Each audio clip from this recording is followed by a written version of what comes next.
এবার আপনাদের সঙ্গে পরিচয় করে দেব সেই বিখ্যাত লোক মিস্টার জাভেদ খান, ডিগবাজ অফ বাংলাদেশ। ওয়াও, ইতিমধ্যে চলে এসেছে সেই জাভেদ খান। ও সেই ডিগবাজ হচ্ছে।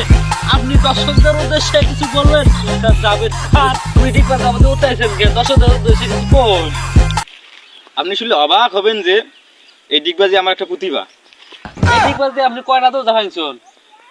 আপনি শুনলে অবাক হবেন, এই ডিগবাজি দিয়ে এখন পর্যন্ত কোনো দরজা ভাঙতে পারি নাই। বি কেয়ারফুল, যে কোনো সময় দরজা ভেঙে ঢুকতে পারি। শুনছি মেয়েরা নাকি আপনাকে খুব ডিস্টার্ব করে। একটা গুরুত্বপূর্ণ কথা বলছেন, এটা ঠিক।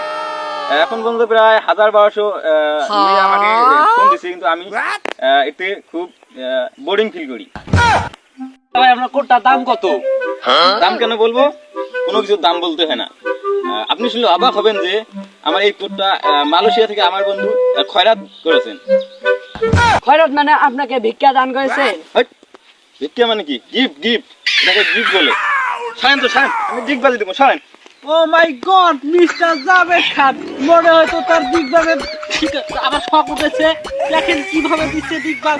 ও মাই গড, সুন্দর সুন্দর, আবার ডিগবাজি দিচ্ছে। মনে হয় তো ডিগবাজ শেষ হয়েছে। কিছু জিজ্ঞাসা করি, আপনার এই যে গালায় কি দিচ্ছেন, এটার দাম কত? Oh my god. কেন এটার দাম বলতে হবে কেন? এটা আমি 150 ডায়মন্ড দিয়ে কিনে এনেছি। এটা রোলেক্সের মাল, রোলেক্স। ও 50 করে আপনি বুঝতে পারছেন? এটা মানে আপনি 20 টাকা দিয়ে ফাটা কিনেছেন। আপনি কি দাম জানেন এগুলো? ফকিন্নি, গরিব। আপনার পরিবারে মনে হয় এগুলো কেউ পড়ে নাই না? আপনি শুনলে অবাক হবেন, এটা আমার 150 ডায়মন্ড দিয়ে কিনা। ও মাই গড, আপনি তো ব্লু টি শার্ট পরেছেন, এর দাম কত হয়েছে? দাম কেন বলবো? আপনার সাংবাদিক না, বেশি বেশি বুঝেছেন না?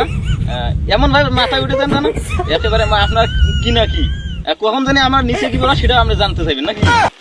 বলো ভাই, আমার এই টি শার্টটি খুব পছন্দ হয়েছে, আপনি কোথা থেকে নিয়েছেন একটু বলেন শুনি। তারপর আমি বলতেছি, আপনি শুনলে অবাক হবেন যে এটা আমি কিনিনি। এটা আমাকে রুবেল মালামার থেকে এটা আমাকে খয়রাতি করেছেন, গিফট করেছেন। হ্যাঁ হ্যাঁ, যাতে আমি এটা পরে কোনো টক শো অনুষ্ঠানে গেলে মেয়েরা আমাকে দেখে পাগল হয়ে যায়, অবাক হয়ে যায়, যাতে মেয়েরা আমাকে দেখে ক্রাশ খায় একটা। ভাই আপনি প্যান্টটা কত দিয়ে কিনেছেন? আমিও কিনবো, পছন্দ হয়েছে। প্যান্ট তো আবার বলতে হবে? আপনারা সাংবাদিক না, মাথায় উঠে বলছেন তাই না? কখনো আমার প্যান্ট, কখনো এয়ারপোর্ট, কখনো প্যান্ট, কখনো ঘড়ি। আপনার কি পেয়েছেন আপনার বলেন তো? একটু বললে ভালো হয় না? বলা লাগবে, সব কিছু তো বলতে হয় না। প্রথমে একটু বললে হয় না? তাও বলতে হবে। জাহিদ খান কোথায় হাগে, কোথায় বসে, সেটাও কি বলতে হবে? সেটা বুঝে নিতে পারেন না? আচ্ছা ভাই, আপনি এত সুন্দর কোট, কোটি, এত সুন্দর প্যান্ট পরেন, আপনি তো বাংলা সিনেমা তো করার কথা, আপনাকে নিচ্ছে না কেন? আপনি শুনলে অবাক হবেন যে আমি এই যে ডিগবাজি দেওয়া শিখেছি না, এই ডিগবাজির কারণে বাংলা সিনেমায় ক্যামেরায় আমার ছবি আসে না। কখনো বাংলা ছবি, কখনো পা কাটা যায়, কখনো মাথা কাটা যায়। তো আপনি শুনলে অবাক হবেন যে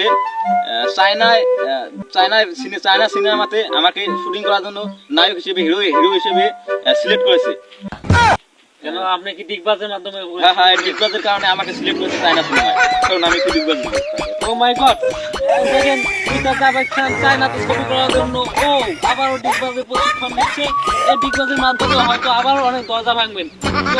তো দর্শকরা, আপনার এই ডিগবাজের মাধ্যমে অনেক কিছু শরীর অঙ্গ প্রত্যঙ্গ হেলিয়ে তুলিয়ে অমর তুলানের মাধ্যমে অনেকটাই শরীরকে যত সাধ্যের মাধ্যমে আপনারা শরীরকে সুস্থ রাখতে পারবেন এই ডিগবাজের মাধ্যমে। দেখেন মিস্টার জাভেদ খান যেভাবে করতেছে।